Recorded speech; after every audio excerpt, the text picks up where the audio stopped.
마태복음 25장 1절부터 13절까지 있는 말씀입니다.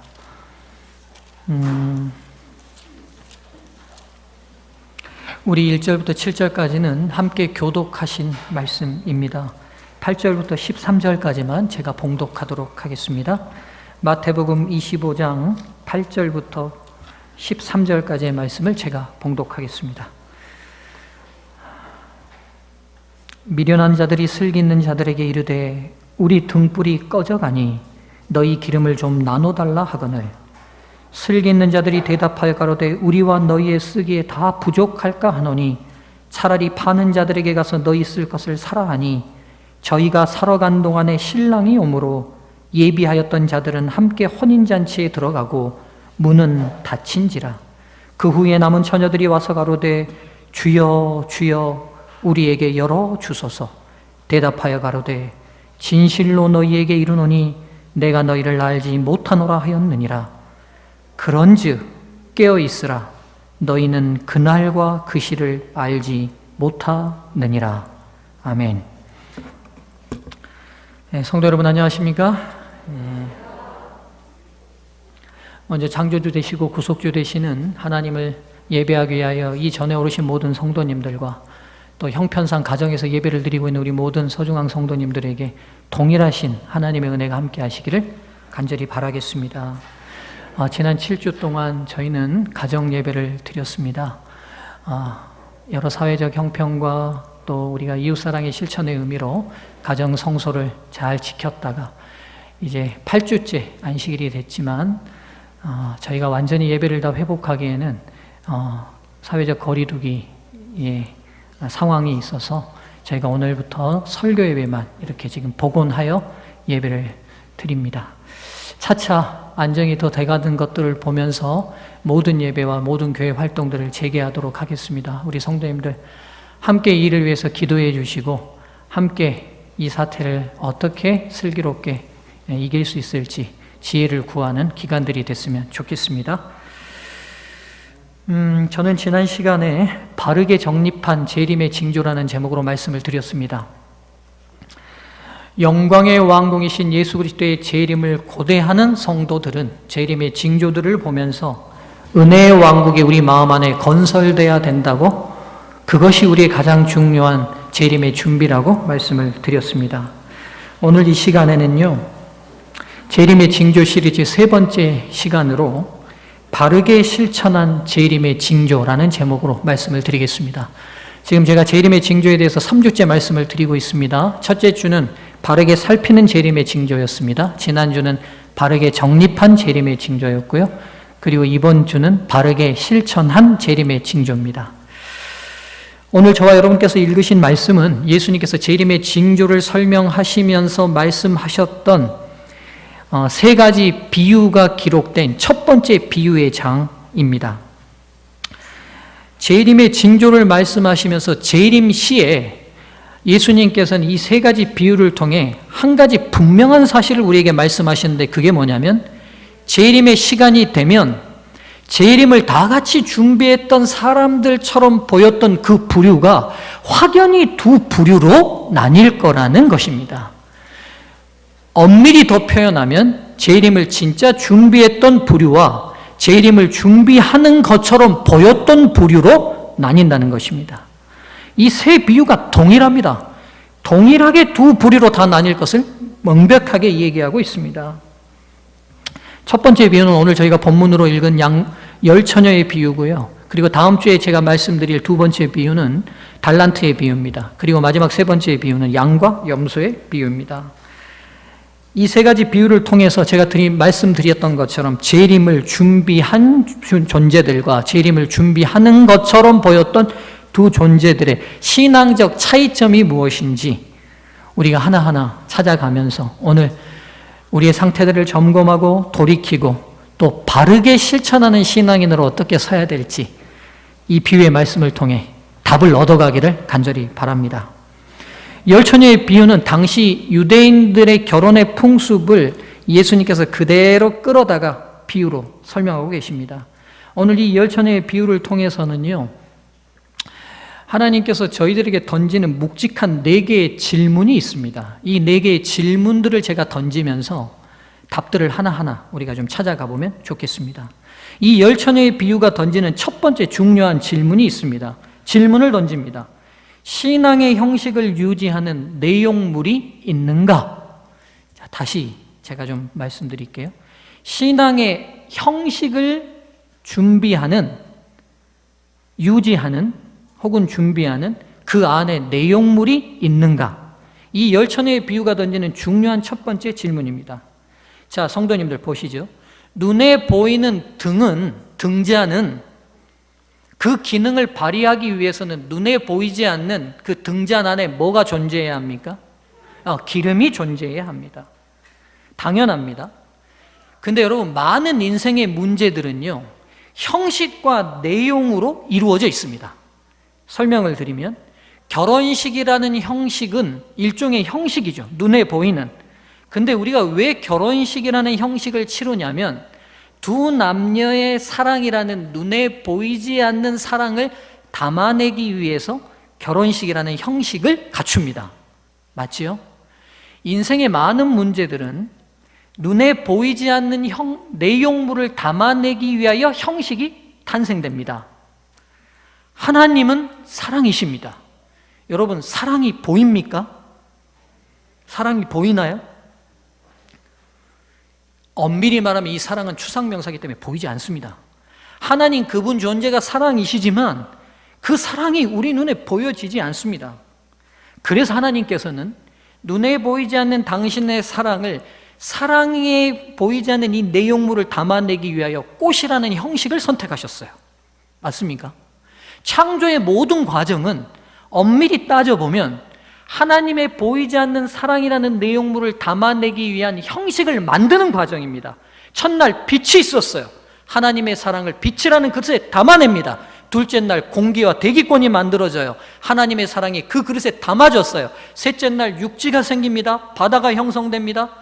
그리고 예쁜 꽃들과 나무들과 관목들이 자랐습니다. 하나님의 보이지 않는 사랑이 그 틀 속에 담아집니다. 넷째 날 해와 달이 만들어졌어요.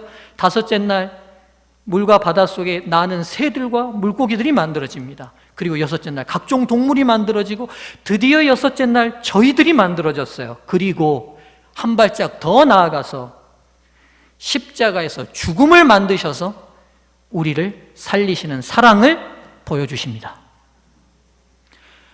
단순하지만 인생과 성경과 신앙을 보는 중요한 관점 하나를 우리에게 보여주는데, 눈에 보이지 않는 모든 내용물은 분명히 뭘 만들어낸다는 거예요? 틀과 형식을 만들어내게 돼 있습니다. 문태석 집사님, 이선희 집사님 사랑하시나요? 왜 이렇게 대답을 머뭇머뭇하세요? 빨리빨리 대답하셔야죠. 예, 사랑하셔요. 그래서 어떻게 하십니까? 죄송합니다. 저렇게 당황할지 모르고 제가 질문을 했는데, 어떻게 하기는요? 아침부터 나가서 열심히 일하잖아요. 그리고 그 눈에 보이지 않는 사랑을 담아내려고 통장에 눈에 보이는 돈을 차곡차곡 쌓아서 이선희 집사를 드리지 않습니까? 그렇죠? 이선희 집사 표정이 왜 그래요? 만족하지 못한 금액입니까? 네. 맞습니다, 여러분. 인생은요, 눈에 보이지 않는 그 내용물을 담아내기 위한 끊임없는 형식의 틀들을 만드는 과정입니다. 맞습니까? 신앙도 동일합니다. 신앙도 하나님이 우리를 사랑한 걸 깨닫고 난 다음에 우리 안에 하나님을 향한 사랑이 시작됐어요. 그 사랑을 담아내기 위하여 시작된 형식이 이 예배입니다. 시작된 형식이 헌신이고 헌물이에요. 시작된 형식이 남을 향한 봉사입니다. 맞습니까? 그럼 여러분, 오늘 왜 예배 드리러 오셨습니까? 하나님을 사랑하는 사랑을 담아내기 위하여 오신 겁니다. 그래서 건강한 신앙은 형식과 내용물이 조합되지 않으면 문제가 생깁니다. 오늘 이 열처녀 비유에 저희들에게 던지는 첫 번째 질문은 굉장히 중요한 신앙의 본질을 간파하고 있어요. 너희 안에 기름이 있느냐 안 물어요. 그 말이 무슨 말이냐면 너희 나 사랑해서 안식일 지키니? 묻는 질문과 동일한 질문입니다. 너희 나 사랑해서 봉사하니? 오늘 지금 여러분 마스크 중에요, 우리 교회에서 만든 많은 마스크를 가지고 오셨는데 마스크 만드신 집사님들에게 묻습니다. 이 마스크라는 형식을 왜 만들어내셨습니까? 목사한테 잘 보이고 싶어서요. 여러분, 그러면 이 형식이 어떠하든 담아내는 내용물이 잘못됐을 때는 문제가 생깁니다. 오늘 우리 등잔 안에 기름이 있냐고 묻는 질문은 이 질문입니다. 우리가 지금 하나님을 하고 있는 이 모든 형식의 그 근본 내용물이 하나님을 향한 진정한 사랑과 연결되어 있느냐를 묻습니다. 여러분, 질문하겠습니다. 하나님을 사랑하는 진정한 사랑으로 지금 예배하고 계십니까?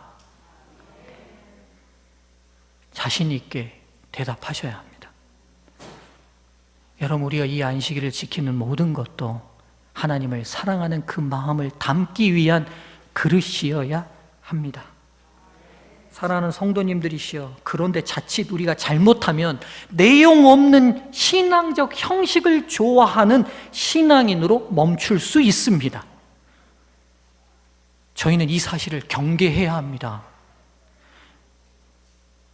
제가 중학교 시절인데요, 이 친구 이름은 안 잊어버려요. 조정윤이라는 친구인데, 이 친구는 신앙이 없습니다. 근데 저는 이제 예수님을 믿는다는 걸 친구들이 다 아니까 어느 날 이 친구가 와가지고, 정환아, 너 이 노래 알아? 그러면서 나 이 노래 알고 싶은데 무슨 노래인데? 그랬더니만 음을 쭉 얘기해요. 그리고 보니까 제가 그 중학교, 초등학교 이런 시절에는 여러분 노방전도 많이 했던 기억 나신가요? 거리에서 안식일 오후에 기타 메고 우리 청년들 나가서 찬양 막 하면서 노방정도 많이 했거든요. 전도지 분급하고 하면서. 근데 그때 우리 교회만이 아니라 많은 교회들이 그렇게 노방정도를 많이 했어요. 근데 그 노방전도 때 꼭 부르는 찬미가 하나 있어요. 당신은 지금 어디로 가나요? 발걸음 무겁게. 이거 많이 불렀거든요. 그냥 이 노래가 이제 직접적으로 예수 믿으세요, 예수 믿으세요, 이렇게 후렴구가 있어요. 근데 이 친구가 예수님도 안 믿는데 지나가다가 이 노래를 듣는데 음이 너무 좋았는가 봐요. 그래서 저한테 와서 물은 거예요. 정환아, 이 노래 아냐고. 너 교회도 안 다니잖아. 근데 그 노래는 좋더라. 야, 그 노래를 배우고 싶다는 거예요. 그 노래를. 여러분, 뭘 좋아하는 거죠? 그렇죠. 근데 세상 많은 사람들만 이런 게 아니라 신앙인들도 이럴 수 있다는 거예요. 여러분, 교회 와서 찬양하는 게 좋아요? 그 자체가? 예? 교회 와서 봉사하는 그 자체가 좋으세요? 소그룹 만나서 제 맛있는 거 먹는 게 좋으세요? 산으로 들러 나가서 야유하시는 게 좋으세요? 목사가 잘생겨서 좋으세요? 여러분, 그 틀을 좋아하는 순간 이미 우리는 재림의 징조에서 중요한 준비의 첫 번째 문제에 걸려 넘어지는 겁니다. 미련한 처녀 5이 이 문제의 첫 번째 걸려 넘어진 겁니다. 오늘 우리의 모든 형식은 하나님을 사랑하는 데 담아야 합니다. 가정예배를 드리시는 성도님들이시여, 여러분들이 가정예배 드리는데 흐트러져 계십니까? 그렇다면 여러분의 내용물의 자체의 문제가 시작됐다는 사실을 보셔야 됩니다. 우리가 지금 7주간의 가정예배를 드렸어요. 그동안의 틀이 깨졌습니다. 목사도 없고 장로님도 없고 집사님도 없어요. 오직 우리 가족밖에 없어요. 근데 안식일이 돌아왔어요. 예배 드릴 시간이 돌아왔어요. 여러분 어떻게 하셨어요? 틀의 문제가 아니라 내 안에 어느 곳 어느 장소에도 변치 않는 하나님을 향한 사랑이 있다면 틀은 어디든 다시 만들고 세우면 되는 것입니다. 여러분, 우리는 이번 사건을 겪으면서 한 가지 분명한 사실을 다시 기억하게 됐어요. 마지막 시기, 환난의 시기가 오면 끝내 우리 서로 붙들지 못하고 홀로 하나님과 서야 될 시간이 돌아온다는 시간, 개념들을 우리가 다시 확인하는 시간이 됐습니다. 즉, 하나님과 개인적인 깊은 깊은 사랑의 관계와 내용물이 담기지 않으면 이 틀들을 다 사단이 나중에는 깰 겁니다. 제가 여러분 앞에서 설교할 수 없을 겁니다. 교회 안에 우리가 이제는 우리 스스로 결정해서 가정 예배가 아니라 강제적으로 교회 문들이 폐쇄당할 것입니다. 우리가 지켰던 틀들이 다 깨질 거예요. 그때 우리 어떻게 서겠습니까? 우리가 틀과 관계없는 기름이 준비된 백성들이 되기를 바랍니다. 두 번째 열 처녀의 비유가 던지는 질문이 있습니다. 두 번째 질문입니다. 이 내용물의 사랑이 감정인가 인격인가? 다시 질문 던집니다. 이 내용물의 사랑이 감정입니까? 아니면 여러분의 인격과 품성입니까? 자, 여러분, 이 열 처녀의 비유 가운데 보면 등잔 안에 이 10명의 처녀들은 다 기름이 있었습니까? 아니면 5명은 기름이 없었습니까? 예, 10명이 다 기름이 있었습니까? 맞습니다. 8절 보시면 미련한 자들이 슬기 있는 자들에게 이르되 우리 등불이 꺼져가니 이렇게 말하고 있어요. 뭐가 꺼져간다고요? 등불이 꺼져가요. 그러니까 미련한 처녀의 등잔 안에도 뭐가 존재했어요. 기름이 있었어요. 근데 문제는 뭐냐면 이 기름이 부족하다는 게 문제입니다. 앞의 질문과 연결해서 그러면 이 질문을 다시 전환해서 생각해 보면 이렇게 할 수 있어요. 문제는 기름의 부족이에요. 왜 그들은 그러면 부족한 사랑을 할 수밖에 없었냐는 거예요. 맞죠?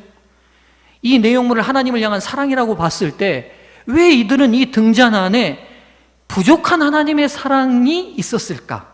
사랑을 안 한 게 아니고 사랑이 없는 게 아니에요. 하나님 사랑해요. 성도도 사랑해요. 사랑이 있어요. 근데 문제는 끝까지 견딜 만한 사랑은 없어요.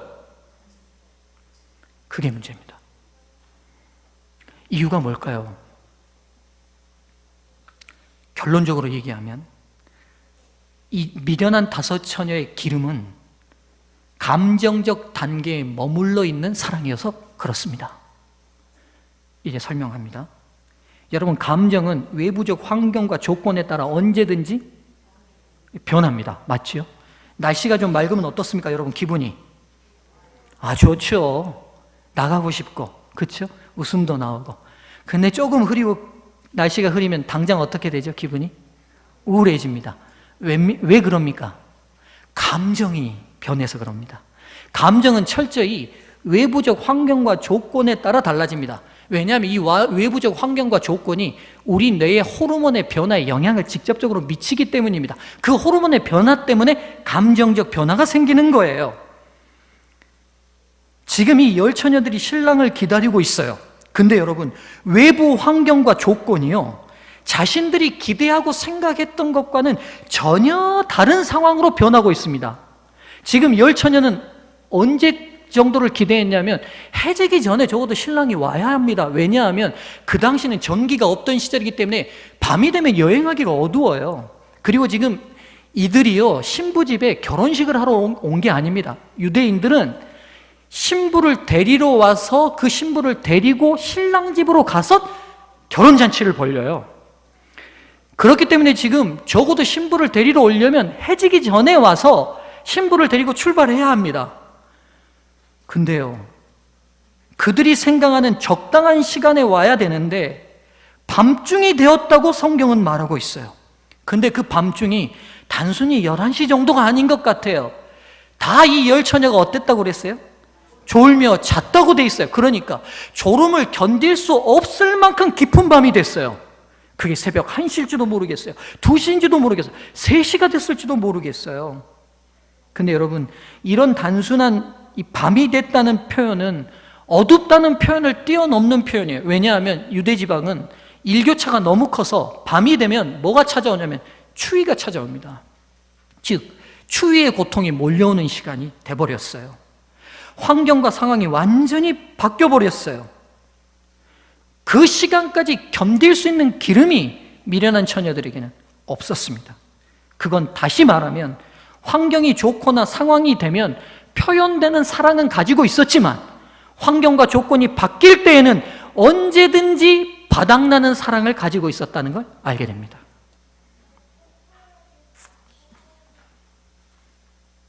그렇다면 여러분, 지혜로운 다섯 처녀가 가졌던 이 기름, 환경과 조건에 따라 바뀌지 않는 그 사랑, 그 기름은 어떤 사랑일까요? 바로 하나님을 향한 사랑이 인격과 품성이 된 사랑입니다. 여러분, 이 차이를 잘 아셔야 돼요. 지금 미련한 처녀들의 사랑은 제가 감정적 사랑에 머물렀다고 말씀드렸어요. 이제 지혜로운 처녀들의 사랑은 그의 사랑이 인격과 품성이 됐다고 말씀드렸어요. 이해를 돕기 위해서 제가 설명을 드리죠. 여러분, 정직한 사람, 정직한 품성과 인격을 가진 사람은 정직하면 때로 이익이 되기도 하지만 손해가 되기도 합니까? 맞습니다. 그런데 정직이 인격이 된 사람은 외부 환경이 손해가 되고 이익이 된다 할지라도 뭐 할 수 있어요? 정직할 수 있어요. 이게 품성이 됐다는 표현입니다. 이해되십니까? 사랑이 품성이 됐다는 말이 뭐냐? 외부 조건이 어떻게 바뀌든지 사랑할 수 있는 거예요. 이해되시죠? 감정적 사랑이라는 게 뭐냐? 외부 조건이 바뀌는 것에 따라서 그 사랑도 바닥이 나기도 하고 표현되기도 하는 사랑입니다. 여러분, 지금 이 지혜로운 처녀들이 가지고 있는 사랑은 그냥 단순한 사랑이 아니라 사랑이 그들의 인격이 되어버리고 품성이 되어버렸어요. 그래서 그 사랑이 외부 조건과 상황에 따라 관계없이 인격처럼 품성처럼 사랑하는 거예요. 그래서 여러분, 화인 여사께서 굉장히 중요한 사랑의 정의를 내리셨는데 사랑은 원칙이다 라고 정의를 내려요. 한번 따라해 볼까요? 사랑은 원칙이다. 근데 여러분, 세상은 끊임없이 사단이 각종 매체를 통해 인간들에게 세뇌하는 게 있는데 사랑은 감정이다라고 세뇌합니다. 여러분, 기독교인들은 절대로 받아들이지 않아야 될 중요한 개념이에요. 받아들이면 안 됩니다. 사단의 전략이에요. 사랑은 원칙입니다. 원칙이라는 말은 뭐냐? 어떤 상황, 어떤 조건에도 대비하면 공식처럼 동일한 답을 얻어내는 수학 공식과 같이 대비하면 언제든지 동일한 답을 얻어내는 것입니다. 이게 사랑입니다. 그래서 여러분, 등잔의 기름을 실물교훈 등등 많은 해석자들은 성령 하나님으로 묘사합니다. 왜 성령 하나님으로 묘사하는지 여러분, 이것과 연결시키면 바로 답을 얻게 됩니다. 성령께서 하시는 사역이 뭡니까?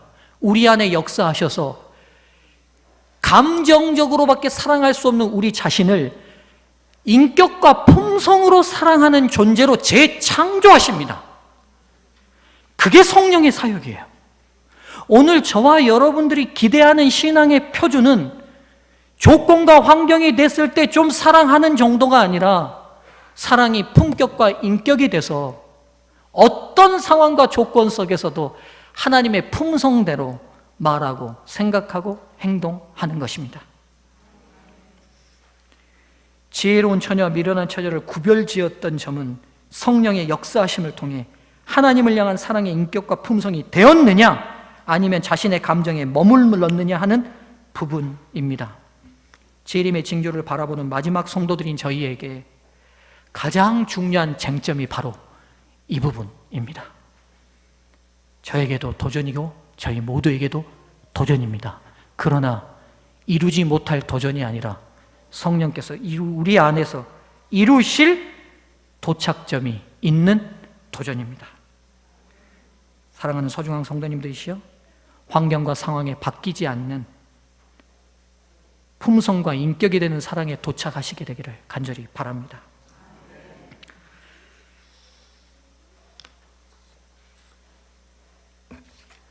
세 번째, 열처녀 비유가 던지는 질문입니다. 사랑의 인격과 품성은 공유될 수 있는가? 8절과 9절을 보면 부족한 기름을 보충하기 위해 미련한 처녀들이 슬기 있는 처녀들에게 나눠줄 것을 요청합니다. 좀 나눠주면 안 되겠냐고요. 근데 여러분, 이 미련한 처녀, 이 지혜로운 처녀들이요, 야박해서 안 나눠주는 게 아니에요. 여러분, 오해하시면 안 됩니다. 나눠주고 싶은 마음이 꿀떡같지만 나눌 수 없음을 성경이 분명히 얘기하고자 얘기하는 거예요. 무슨 말입니까? 성령께서 각자 개인에게 하나님과 연결시켜서 만들어 놓으신 사랑의 품성은 누구하고도 공유되거나 나눴을 수 없다는 것을 분명히 하는 거예요. 여러분, 그래서 무디 신학교의 신학자였던 조지 스윙팅이라는 학자가 한 유명한 말이 있어요. 하나님에게는 자녀만 있지 손자가 없다. 하나님에게는 뭐만 있다고요? 자녀만 있지 손자가 없다. 이게 아주 단순한 말 같지만 신앙의 본질을 꿰뚫었어요. 무슨 말이냐? 하나님과 인간 어떤 사이에도 인간 대리자나 중재자가 설 수 없다는 거예요. 오늘 내가 하나님과의 친밀한 관계를 통해 에녹과 같은 삶을 살았다 할지라도 그것이 오늘 우리 자녀들의, 내 딸 은유와 정유와 아들 승유의 어떤 신앙에도 구원에도 영향을 미치지 못합니다. 그래서 하나님과 자신의 관계는 아주 직접적이고 개인적인 관계입니다. 오늘 제가 목사로 부름받아서 서중앙 성도들을 목양하는 중요한 이유는 여러분을 하나님 만나게 하는 게 아니라 여러분이 하나님과 만날 수 있도록 돕는 것, 그 이상도 그 이하도 아닙니다. 제가 왜 말씀을 연구하고 기도하고 어떻게든 성도님들에게 열과 성을 다하여 말씀을 전할까요? 다른 게 아니라 지금 여러분 스스로가 하나님과 직접적으로 그리고 개인적으로 만나라는 호소일 뿐입니다. 마지막 이 비유가 던지는 질문입니다. 사랑의 품성과 인격은 어떻게, 언제 형성되든가 하는 것입니다. 여러분, 이 비유를 마치면서 13절에 이렇게 끝을 냅니다. 그런즉 깨어 있으라.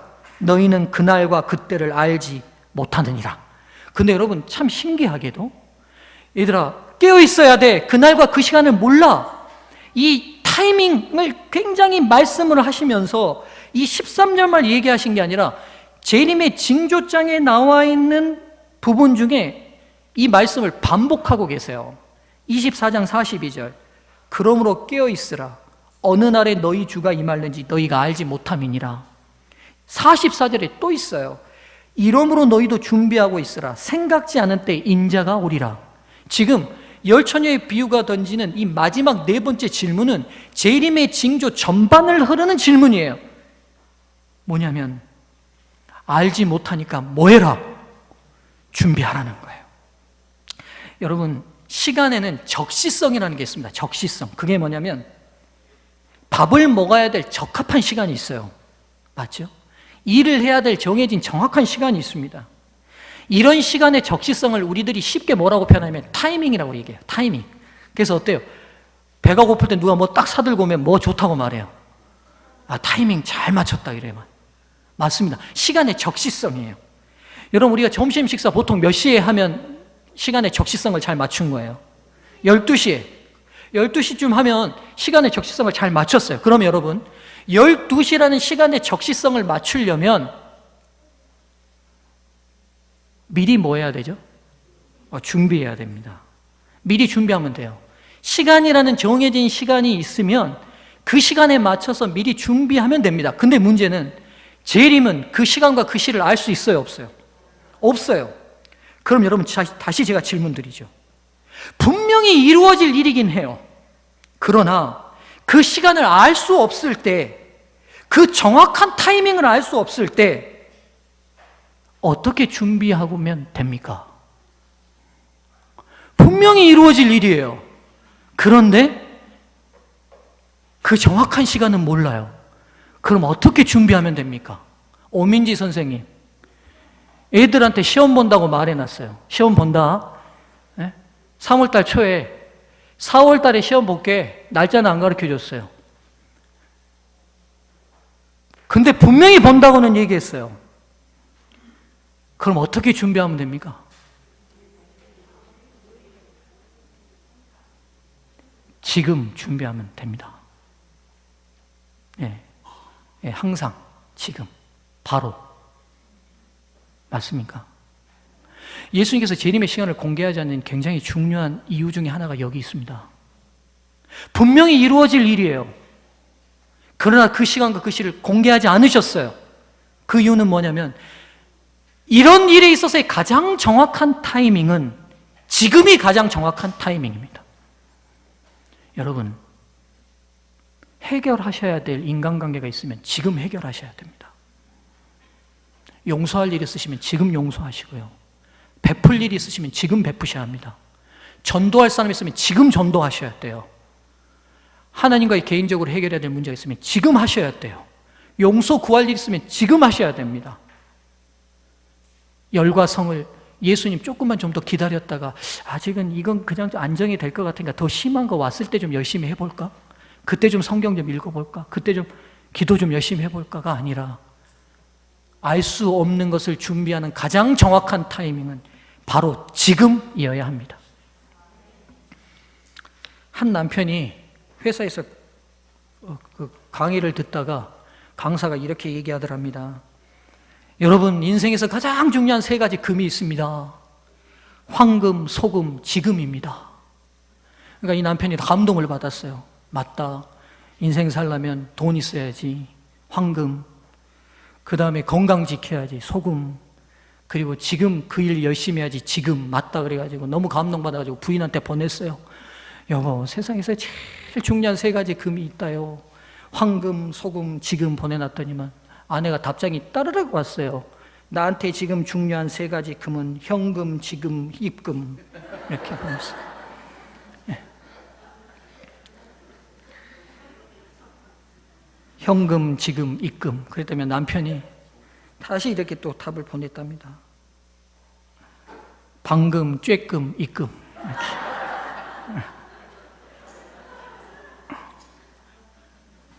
이제 웃었으니까 안 잊어버리겠죠. 예. 참 진짜 목사 하려고 애씁니다. 지금 제가 뭐라도 하나 안 잊어버리게 하려고. 이 이야기에서 중요한 게 지금 방금이에요. 지금 방금.